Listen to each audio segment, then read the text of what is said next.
When are you going to learn, man, that it is completely inappropriate and unacceptable, and the king simply will not have it, and the royal family simply will not have it, with you calling up trashy reporters at trashy mainstream media publications to try and force them into doing something they don't want to do? He is now 100% trapped. I mean, he talked about it on that TV show, that he's the one that can't get away, because now she rules the roost. She's cut him off from the family. She's got no family. She's got the friend.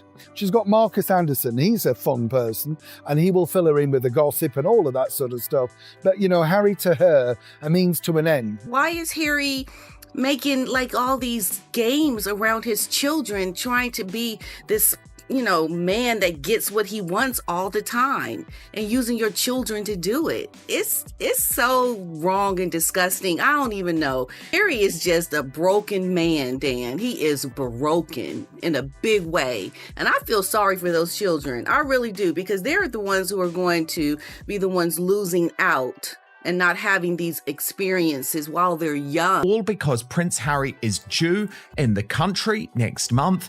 He still has no confirmation from the Home Office that he's going to get the taxpayer-funded security. Good. He still has no confirmation from King Charles that Harry will meet him. Good. Because remember, what remains so central to all of this is the threat. King Charles received an ultimatum from his own son. Not a request.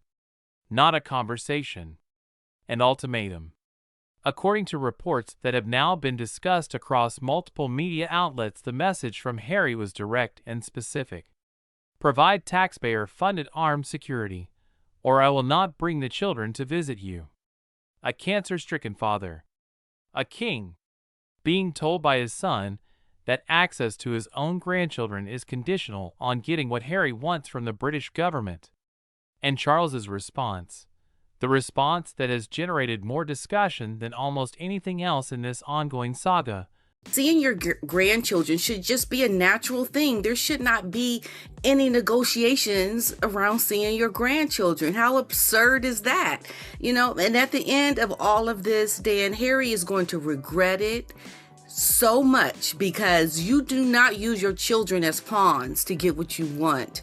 Because remember, what remains so central to all of this is the threat, which is that if I don't get that, and he said this again, by the way, to the New York Post on page 6 this week, if I don't get that, then I'm not going to come with the children. I'll come on my own. Was not anger. It was not a counteroffer. It was not a press statement or a palace spokesperson explaining the family's position. It was silence. Complete deliberate silence. And according to every royal commentator who understands how this institution operates, that silence was not passivity. That silence was the most powerful answer Charles could have given. Make it about your children seeing their grandfather. Make it about them having the experience of knowing your father, the king, before, he passes on. That's what it should be about. Why is Harry making like all these games around his children, trying to be this, man that gets what he wants all the time, and using your children to do it? It's so wrong and disgusting. I don't even know. Because here is what silence from a king actually means when his son comes to him with conditions attached to seeing his grandchildren. No. Not negotiable. Not today. Not on these terms. The answer is no. Welcome to the Marquee Report. This is the story of how Harry's ultimatum backfired completely, and why the king's silence has left Harry in a position he does not know how to get out of. When are you going to learn, man, that it is completely inappropriate and unacceptable, and the king simply will not have it, and the royal family simply will not have it, with you calling up trashy reporters at trashy mainstream media publications to try and force them into doing something they don't want to do? Let's be precise about what Harry is actually asking for, because the specifics matter, and the gap between what he says publicly and what critics believe he actually wants is significant. The public framing of Harry's position is straightforward. He says he cannot bring his children to the United Kingdom without taxpayer-funded armed security because he believes his family faces genuine threats and the private security he can afford does not provide adequate protection for official travel. That is the stated position. And on its face, it is a position that deserves serious consideration. Security concerns for a former senior royal and his family are real, and the question of who pays for that protection is a legitimate policy debate. But here is where critics argue the framing breaks down. Harry reportedly indicated publicly, including in a statement to the New York Post, that without this security arrangement, he would travel to the UK alone. He would not bring the children. Critics interpreted that statement with considerable force. In their reading, that is not a practical logistics discussion. That is a condition. A pressure point. Pay up, or you will never meet your grandchildren before you die. Because remember what remains so central to all of this. Harry said this again in the New York Post this week. If I do not get that, then I am not going to come with the children. I will come on my own. Critics argue the calculation is brutal in its simplicity. Charles is elderly. Charles is managing a serious health situation. The window of time in which he can meaningfully know his grandchildren is not infinite. And Harry, according to critics, is using that window as leverage. Here is why Charles's silence is strategically correct, and why capitulating to this pressure would create consequences far beyond one family visit. The moment a monarch is seen to change official policy involving taxpayer-funded security for a non-working royal who has publicly attacked the institution because his own son applied emotional and public pressure, the institution loses something it cannot easily recover. Every decision about security protection for members of the extended royal family would thereafter be understood to be negotiable under sufficient pressure. Every future dispute would be litigated in the press with the implicit threat of more damaging revelations if the palace does not comply. Harry simply will not move on from the fact that his father is not prepared to create a constitutional crisis here. And good on him for putting his foot down. Charles understands this. He has watched the monarchy navigate existential challenges for decades. He has seen what happens when the institution appears to respond to tabloid pressure or family blackmail rather than principle. His grandmother managed 7 decades of scandals, crisis, and family conflicts with extraordinary discipline precisely because she never allowed personal family dynamics to override institutional logic. Charles is applying the same logic. And the people around Harry who genuinely understand how the monarchy operates know that the king is not going to fold on this. The question is whether Harry understands that yet. Here is what makes the security argument particularly difficult for Harry's critics to accept, because they argue a workable alternative has been available all along. Harry has traveled by private jet to multiple international destinations. He has made visits to high-risk locations including Ukraine. Meghan has traveled independently on multiple occasions. These trips have happened without becoming public security crises. Critics argue the same approach could apply to a family visit to Scotland. Harry could fly directly into Scotland on a private aircraft. The drive from the airport to Balmoral is approximately 90 minutes through routes that pass through controlled and familiar terrain. The Balmoral estate itself is enormous, offering vast private space with established security infrastructure already in place. He could fly by private jet into Scotland directly. The king would happily provide appropriate security for the drive from the airport to Balmoral. That drive is only about 90 minutes. Given the size of Balmoral, there would be little reason to leave the estate at all. If the visit were private, discreet, and focused on what critics say it should actually be focused on, a grandfather spending time with his grandchildren, the security picture looks very different from the one being described publicly. Which is why critics argue the security debate is not actually about security at all. Here is the argument that royal commentators keep returning to.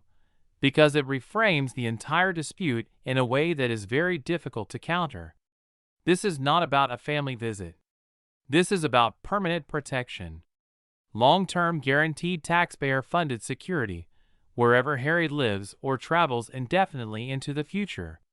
He wants the guarantee of security because that means he gets security forevermore, including once Prince William comes to the throne. That is the real ask underneath the conditional family visit.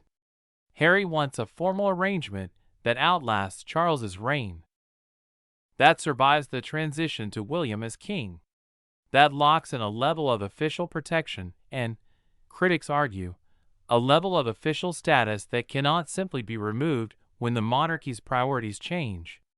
And William has been absolutely clear about what the monarchy looks like under his leadership. Leaner, more structured, tighter boundaries around who holds real influence, and what resources flow to non-working members of the extended family. An arrangement locked in during Charles's reign would be infinitely harder to unwind when William becomes king. Harry knows this. William knows this. And Charles, who understands the institution as well as anyone alive, knows this. The children are not being kept from their grandfather by security logistics. The children are leverage in a negotiation about something much larger than one summer visit. While the security standoff was generating headlines, another story was unfolding that royal commentators immediately connected to Harry's broader deteriorating position. Reports began circulating that Harry would not be part of the VIP guest list for the World Cup final. No official ban was announced, but the absence from an event that will feature celebrities, billionaires, athletes, and world leaders alongside a man Harry once called a close friend, David Beckham, sent a message that the sports world did not need to make explicit. Prince Harry, a man who would have been expected before his move stateside to be one of the faces of the FIFA World Cup being held in the United States of America, has been shut out, in large part because of his personal feud with footballing legend David Beckham. Football picked its prince years ago, and that prince is David Beckham. The contrast between their current positions is stark. Beckham, the man Meghan allegedly accused of leaking stories to the press, destroying a multi-year friendship over what turned out to be a false accusation about a salon receptionist, is now embraced as one of the most recognizable global faces of the tournament. Harry is on the outside looking in. David Beckham went all the way to Australia, and Harry reportedly said he had no time to see him. He was too busy. David is someone who remembers people who are extremely rude to him for no good reason, particularly if they have gone all that way. He remembers. One insider quoted by commentators was direct. Beckham is football royalty. Harry is yesterday's news. For a prince who once topped every VIP guest list, that is a remarkable fall from grace. Here is where the story stops being about strategy or security or status and becomes something more human. Because underneath every royal commentator's analysis of this situation is an observation that everybody following this story feels, even if they cannot articulate it precisely. Time is passing. Charles is managing a serious health situation. The window in which he can meaningfully know his grandchildren, in which Archie and Lilibet can know their grandfather, is not guaranteed to be long. Archie was just an infant when Harry left the UK. Lilibet has been to the UK only once. Harry has spoken publicly in the past about the lasting impact of losing his mother at a young age, and how deeply that experience shaped everything about who he became. He has described the grief of what could not be recovered after Diana died, the moments that could not be recaptured. And here he is, making the same calculation in reverse, tying his children's access to their grandfather to a government security arrangement rather than simply getting on a plane and letting them know the man. Time is something you can never get back. He regretted the time when his mother passed, the time he could not get back. And once again, he is falling into a position where he is losing out and time keeps going. It waits for no one. That is the most devastating observation in this entire story. And it is devastating specifically because Harry, of all people, should understand it completely. Here is where everything stands right now. Harry has no confirmed meeting with King Charles. He has no confirmation from the Home Office about taxpayer-funded security. The World Cup final guest list does not include him. David Beckham is being celebrated as the face of the tournament. The Invictus Games faces growing questions about finances and organizational confidence. The financial picture in Montecito is deteriorating, and the king received his son's ultimatum and responded with the one word that carries the most institutional weight: silence. Harry reportedly hoped that speaking publicly, the book, the interviews, the documentary, the press statements, would eventually create the family reconciliation he says he wants. What he received instead was the one response he apparently never prepared for. Charles simply continued. The monarchy continued. William and Catherine continued their public duties. The institution absorbed everything Harry threw at it and kept moving. He is completely trapped. He got himself into a corner. And the king just cannot fall into that. Because where would it end? Harry will always keep wanting more if his father gives. The children will not stay young forever. And that clock, unlike the security negotiation, unlike the media strategy, unlike the ultimatum, is the one thing nobody can pause, negotiate, or reverse. This has been the Marquee Report. Subscribe and hit the bell so you never miss what comes next. See you on the next one.